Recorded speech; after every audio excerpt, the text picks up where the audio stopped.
That's very. I give it to you, no? Why do Yeah, you it's have still good. It's still good. I use it.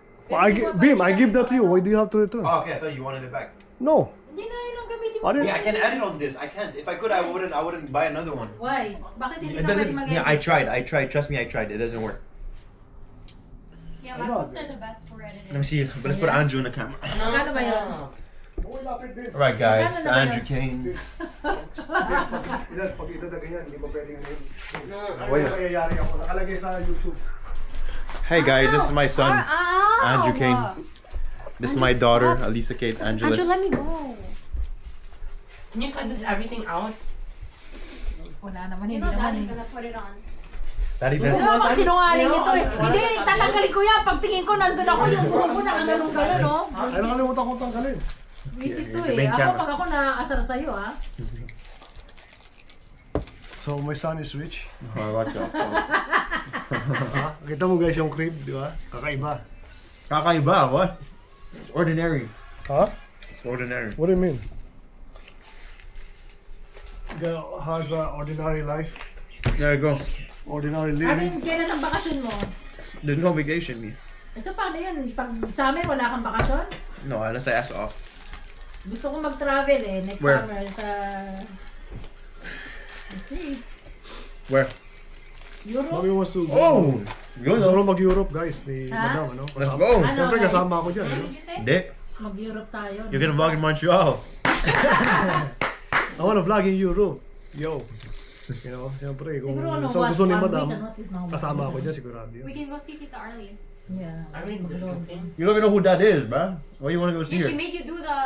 Yeah, but you don't even know who dance. that is. But you don't even know who that is. Why do you want to What see are her? you talking about? So, Ninang mo yun eh, tapos- pinag-uusapan Ayan. nila yung Singilin mo si Ninang mo. Ninang ni Adi Regalo. na yayamanin na It's been nakatira sa 22 years. I London. never had anything.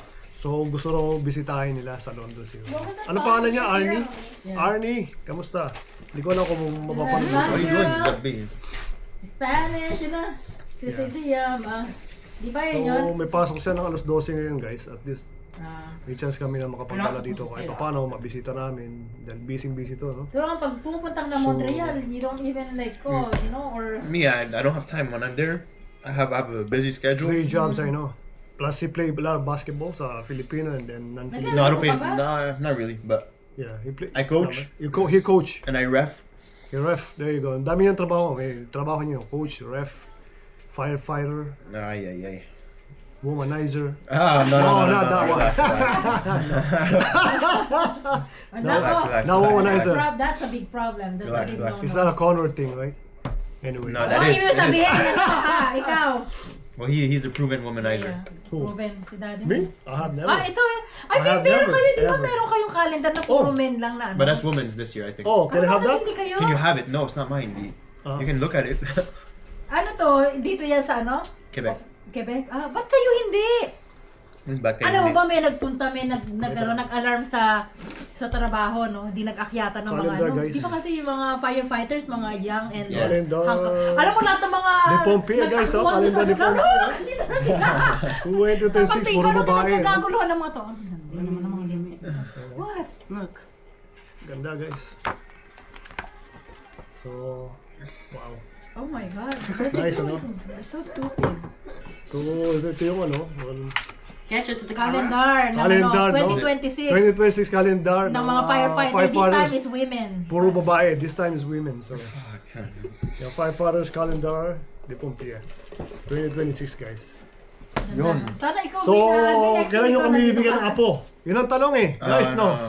Kailan yung baby, kailan yung apo? Ito, baka gusto 2 years, mo 2 years, 2 In years. 2 years time, guys. Ang ganda. Sundan niyo yan. If ha? everything goes well, 2 years. There you go. So, in 2 years, magkakaapo kami. Tapos, We'll see. Then them no kids, but just me. no kids. At least kay Alvin, makakateam kami ng apo. So, Sigurado kailangan yan. kailangan ka Sigurado. muna. Can you afford it? Did I say right now? Did I say right now? I didn't say right now. I said 2 years. Can I said he 2 afford? years. Of course. That's why he said in 2 years. I said 2 years. Nagpe-prepare Maganda pa ng siya. mga eh. babae. Well, hopefully in Wow. 2 years. Yeah. Look how pretty they are, eh. Yeah, kaya nga okay din yung alin. May mga abs, oh, tangin na, lalaki ng katawan. This one is pretty. I find her pretty. This one. Siguro dahil naka-makeup, pero ang daming tat. Yeah, nice. So, sabi ni Bim, in 2 years daw, no? Magkaanak na siya. So tama Kasi yun, daddy mo, tama naman yun. Plano, Hayaan mo no? muna siya kasi he wants to... Yun nga sabi niya, no? Nakaplano na siya. So, No, Pero wala- nothing planned for well, sure. nothing planned daw. Pero siyempre, hindi naman natin pwede i-pressure yung tao kung ano yung gusto niya sa What you're buhay. doing now, that's pressure. Pero sa amin, siyempre, bilang lolo at lola, gusto namin... Ano kayo pa maging lola? Ano Ma'am, ka ba? baby, gusto ko na maging lolo. It's about time, no? 50 na ako eh. 50 na about ako. time. It's about time. Pero it's okay kung anong gusto nila, no? Kung ayaw gusto. Okay lang yun. Pero mas maganda yung may maliit na baby, no? You know that, right? Ha? People need money for that. You know that, right? Ito, may kumukontra, no? There we go. What can you say? So what can you say? No, say something. What can you say about having family, having kids? People can barely afford it. A lot of people can't even get jobs, and the taxes are insane here. Right, right. The more you make money, the more you get Yeah, more taxes to pay, right? exactly. The cost of living is insane. Groceries are so much more expensive than they used to be. Mm-hmm. Right. So it's not easy to have family anymore. Unlike No, before, people can't 90s and even our afford time, yeah, houses. right. You can even afford. People can't even afford to have an apartment, right? Yeah, it's true. Like, say Yeah. my salary, like my 2-week pay is like the rent cost. People can't even Yeah. afford a chingaling. Right, the tingaling. Yan. Kaya maglambing yan anak ko. Stop. Nakita. Okay, no. Yeah. Okay, I'll help you this time. Yan, dalawa kayo. Hindi, tulungan mo si ate mo, loko. Mas malakas. Oh, yung kape ko. Baka mapilayan, Arvin, Andrew, huwag mo hawakan ng paa. Kasi that's where she get her balance. Why would you do that? Arvin, stop Why it. would you do that? Scratch me. Holding her food. Arvin, stop! Kaya sila nung malilit pa, pero wala laki na ganun pa rin, no? Walang pinagbago. Easy bata pa rin, no? Yeah, that's definitely the kind of mentality you want to have kids, you know? Right. Alright. Eh, masaya kami nandito, no? Napunta namin. Buti walang kasama. Mamaya pa daw gabi yung... Mamaya pagdating nung isang kasama niya. Kasi syempre na... May kasama siya rito, guys, ano? Yeah, firefighter din. Mamaya pang gabi ang dating. So, natutuwa ako. Nakarating kami rito, guys. At syempre, Diretso from my 12-hour shift, you know, like diretso si Mrs. ano, mula sa trabaho kayo. Off naman siya. And then, Kasi mag-aasikaso. cafe tayo, guys. And then, babawin lang kami by New Year, no? So, hindi namin alam kung anong Pasko Ba't hindi namin. kinain na to? He doesn't want I'm it. gonna keep it for later. Ano kakainin daw niya later? Huwag mo kainin ko ano meron, marami kang pagkain. Let him have it. Oo na, ikaw naman no, nakakain So, ka ito yung camera mo, Neng, no? Na binigay sa kanya. Huh? What? Hindi, ba't ka pupunta dun sa kwarto niya?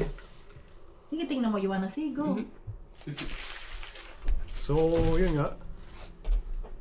Where did he go, Arvin? Si Abby nasa banyo. Shower na. So, natuwa kami, nandito kami. Right? This is the first time you've been here, or? No, nakapunta na siya rito. Let me Nasa talk to amin. him. Let's hear his, I've been here before. how many times? One. So, she's been here once in her life. This is the second time, right? Oh yeah, very dramatic way to put it, but yes. Yes. People are watching, right? So, what do you think of this Saint Felix de Balo? What can you say about it? A lot of Quebecers. Mommy told a story of when she, Arvin and Andrew went for ice cream, Mm-hmm. and there was people were looking at them. Really? Yeah. So It's people, like, so these people people were are looking at weird, it. you know? Yeah. Because we're... Anyway, kasi bihira ang Kasi nga puro puti, di ba? ano ibang lahi sa siguro, no? Yeah. Like Asian, I have not seen Asian. Hmm. Maybe just few, yeah. So. You know, especially like older Quebecers, I've experienced racism a couple of times. What? Okay. You want to say that? Should I? Pag-abunan lang. He doesn't want to talk about negativity, but Yeah, negativity kasi exists nasa- in the world. We have to be realistic. Pero, yeah. Okay din, pero masyado. Why? Siyempre, may makakapanood. No, I mean, they need to know, plus your demographic Yeah, at is least still konti. female. Lahat naman kahit naman sana, no, nangyayari yung ganun. Well, siyempre may mabubuti din naman na mga Quebecois. Nakatulog pinunta na kayo sa obviously. McDonald's. Everyone is looking at us. You know? Dati naman. Kasi yung mga puti doon sa Montreal, pag pumunta ka sa McDonald's, they will not look at you because they used to Kasi Asian, multicultural sa multicultural. diverse Dito din sa lahat, mundo. everybody was looking at us. So it's kind of weird, you know. But they were smiling. actually they have a smile on their face. It's like, wow, Asian people, at last, something like that. But they were looking at us, and I caught that camera. You guys will see that, because I went inside the store, and yeah, you will see them. I think it's very important to talk about the Right. experiences people have, Right. not just the good, because it's unrealistic. What is your comment? It's unrealistic if you don't want to talk about it, but some people likes to hear it too. I'd like to talk about good things most of the time, but I can talk about negative things too. Like it has to be experiences. It has to be balanced. But kahit naman ayaw mo pag-usapan yung mga negative, meron negative talaga sa buhay, di ba? So hindi mo wala yung negativity, kasama yun, di ba? So we experiences different things. Kaya nung pagpunta namin dito, we experienced that, like yung kung ano yung sinasabi ni But you nung mean anak to kong me, babae, it didn't bother me at all, Yeah, well, I Yeah, want I- to talk about my experiences now. Since my dad has been trying to interview me for a long time, I will finally give it to him. Although this will not look like an interview, it's more of a monologue. Right. Right. Monologue So, means explain. Just some people might not understand what monologue is. just the one person talking the entire time. Okay, there you go. It's like, when you're talking to the camera, that's a monologue. There you go. So I used to work at Walmart, and I was working as a cashier. There was 2 old white men, and one of them was fine. The other one, I was passing his stuff, he was saying "ching chang chong." He probably thought- thought you're Bitch. Yeah, they thought she was Chinese. yeah, probably I thought you're think Chinese. kasi meron time na may pagka-Chinese talagang itsura namin dahil gawa sa akin, no? I have No, or chinky they, eyes they and can, I have Chinese or they blood too, can't right? They They can't can't tell the tell difference. the difference. But they can't tell you the difference, although, yeah, it is true. Yeah, because some Filipinos look like Japanese, Korean, Japanese. Japanese, Korean, Chinese, yeah, so. And Filipino, yung mata nila, medyo nakuha yung sa mata ko, no? Yung pagka-Chinese. Yung singkit ba? So, ayun. And, go ahead. I mean, there was a point where I had a friend, because sometimes racism isn't very direct. Sometimes I would have. It could be a slight comment too, Yeah, to do well, that. I've had a friend who, she would say that she doesn't like Chinese people, and that she just doesn't like Chinese people, whether they were born here, whether or not, whatever. She'd always have comments to say about Asian people, but then apparently I'm some kind of I'm different somehow. I don't know why. But then she mistook a Filipino for being Chinese. Yeah. Right. Anyway, she would always have some weird comments to say about it, and it wasn't anything she was mean or very obviously rude or anything, but she would always have some small comments, and that's also racism. So Right. some people pretend to be nice, doesn't mean they're nice. Some people are fake. Truth of the world. That is right, though. Pero yun kasi ang realidad ng buhay, no? Yeah. Tsaka lalo na dito sa Canada, yung mga na-experience namin. Ayun, we try to share it now. We started to share. Before, siyempre, hindi pa kami ganun ka-used to talking to the camera and telling the experiences that we have. So, kung ano may sinasabi ng anak ko, yun yung mga experience din namin as an Filipino Canadian. Na talagang kahit naman saan, meron talagang diskriminasyon, makakaranas kayo ng ganun. Makakaranas kayo ng pangit na bagay, magandang bagay.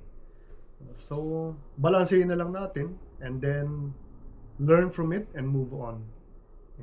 Pero siyempre hindi naman nawawala talaga yung discrimination na yan, Diba? Katulad nga nung na-experience namin dito na kwento nila, maybe now you can tell it since we're here talking about it. Which one?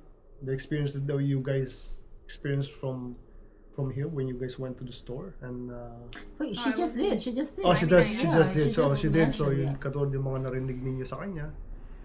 Yun yung, katulad nung ngayon, although maganda naman yung pakiramdam ko, no? Kasi sa Montreal, hindi mo na ma-experience masyado to. Kasi multicultural. Yeah. Maraming iba-ibang lahi, may mga puti sa Sanay na yung mga tao may dyan, mga right? kulido, yung mga They're kaibigan used doon. to- They're used to it. us. Yeah. So, Itim, puti, Chinese, Pinoy, what else? yeah. You name it, you got Alayo it, mo. you know? Hindi ko alam kung narinig ka. You should get the other mic. But I Yeah. think the thing is in the Philippines, living abroad is like glamorized.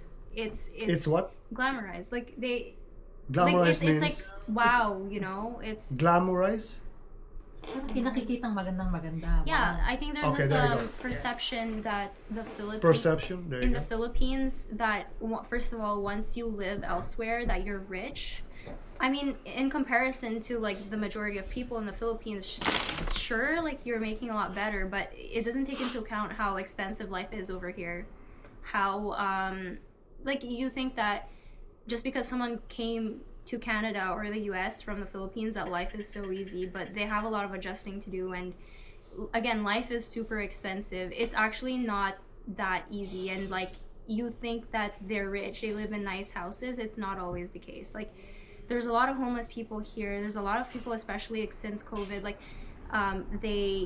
the rate of like homelessness and like drug abuse has gone up. Like you could see it on the streets a lot, like more than before.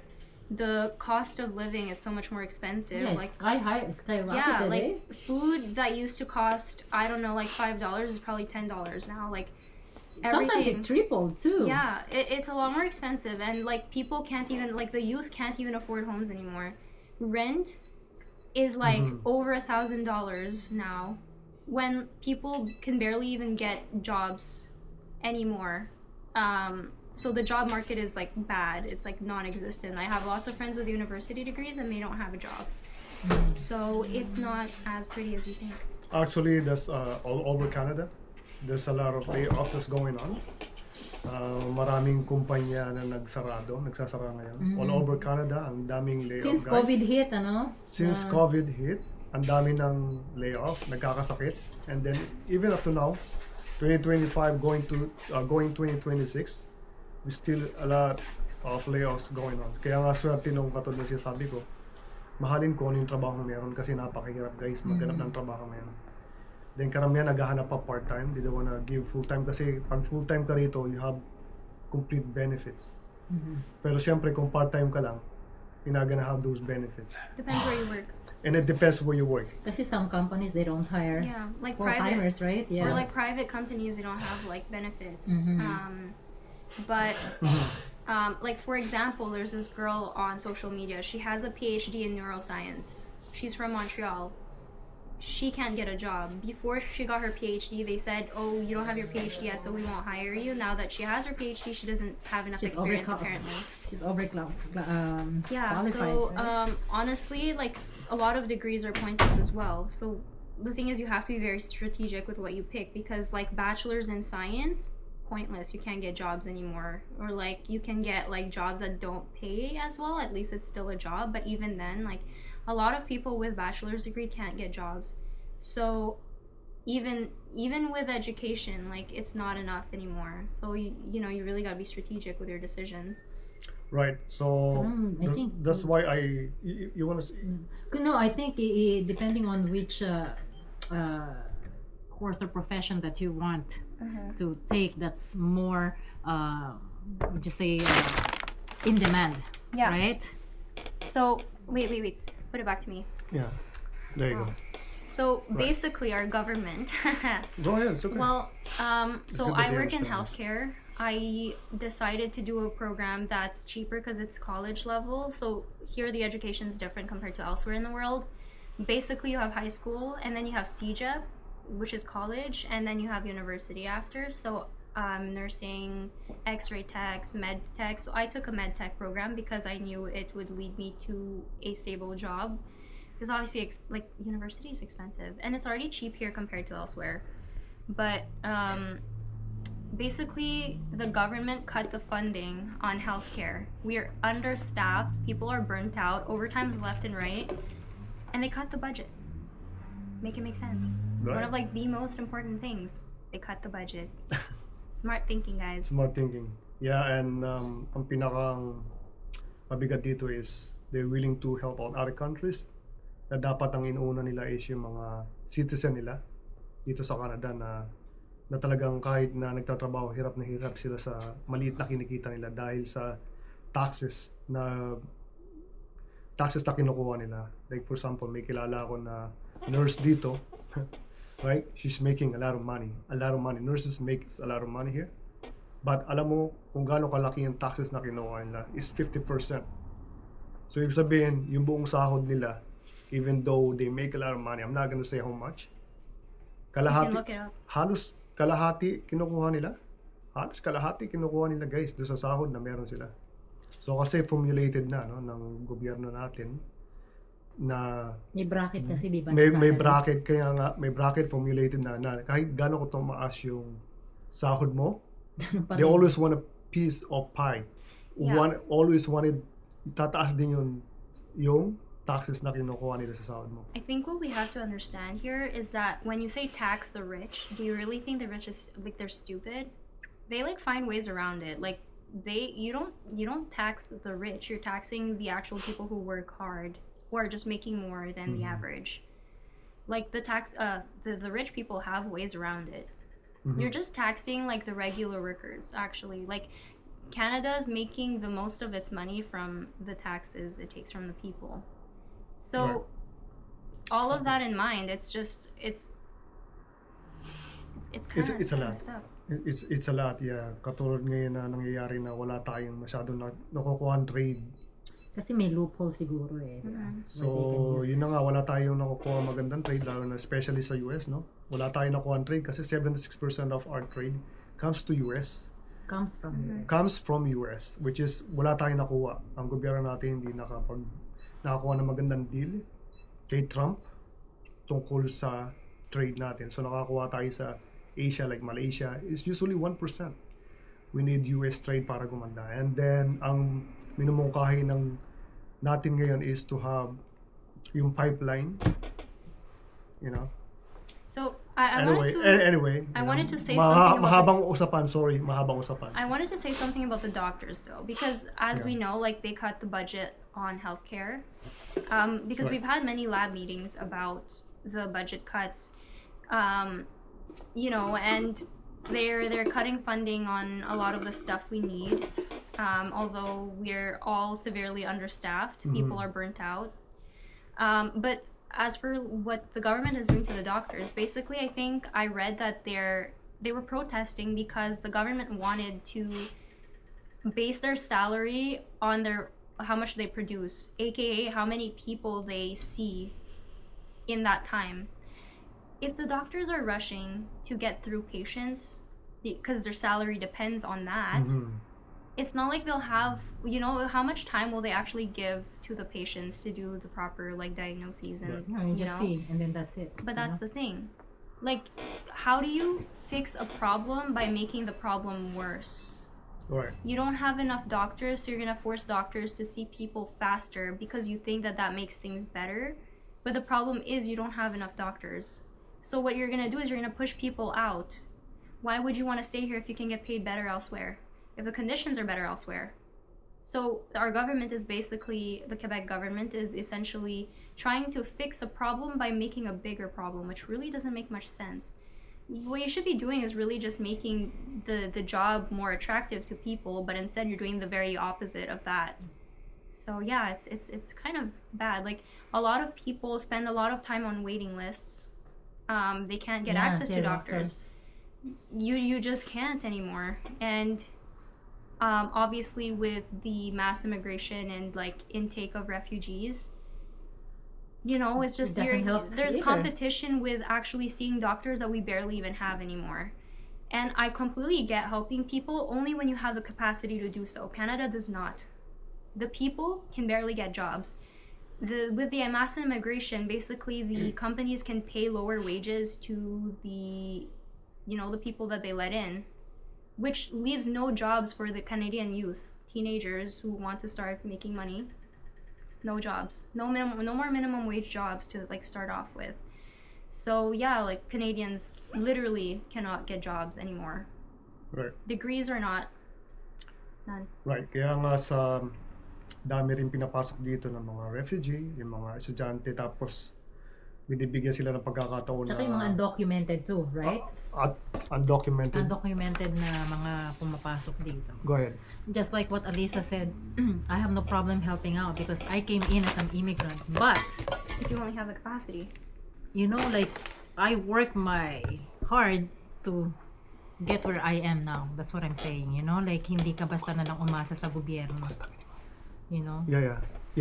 Go ahead, continue. It's okay. And then, saan hindi na tayo?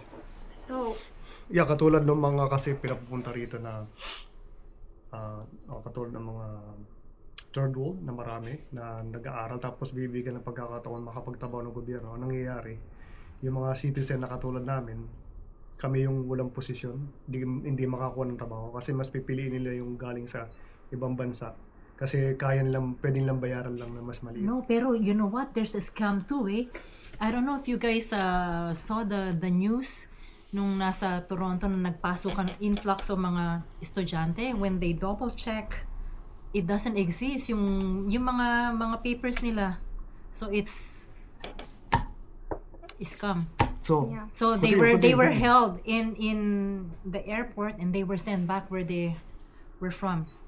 I so think there how many nasa libo ata yun eh. You know, like they came because they were like they say, Canada is like a greener pasture, you know, like a greener side. But ang problema, yung mga nagpuntahan dito, nasabi mag-aaral, yung gobyerno natin, di ba, they would let students in, you know? so it's like fraudulent schooling. Exactly, you know, it's not real. Yeah. And then yung sinasabi na eskwelahan that they're supposed to go in, when they checked it, it's like a commercial center. So you know right away it's a scam.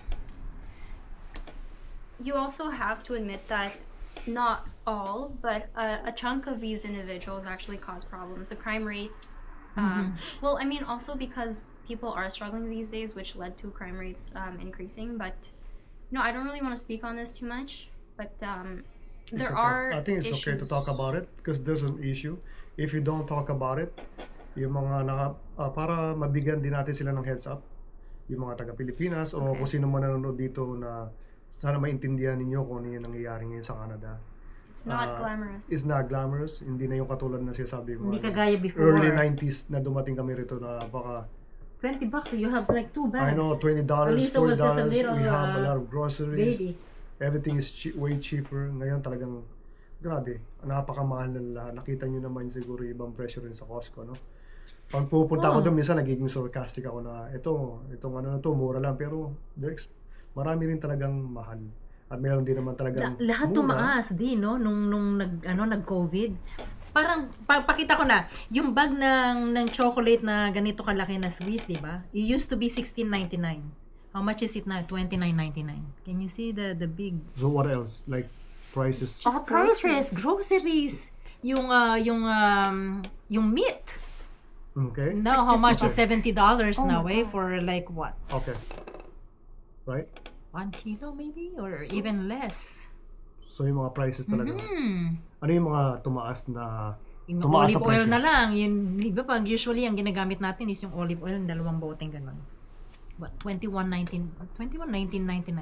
Around that, So, ngayon is much. $29.99. That's a big... Kasi laging akong nag-grocery. So alam ko kung magkano yung tinataas ng presyo. Ng every commodity na binibili ko every single time.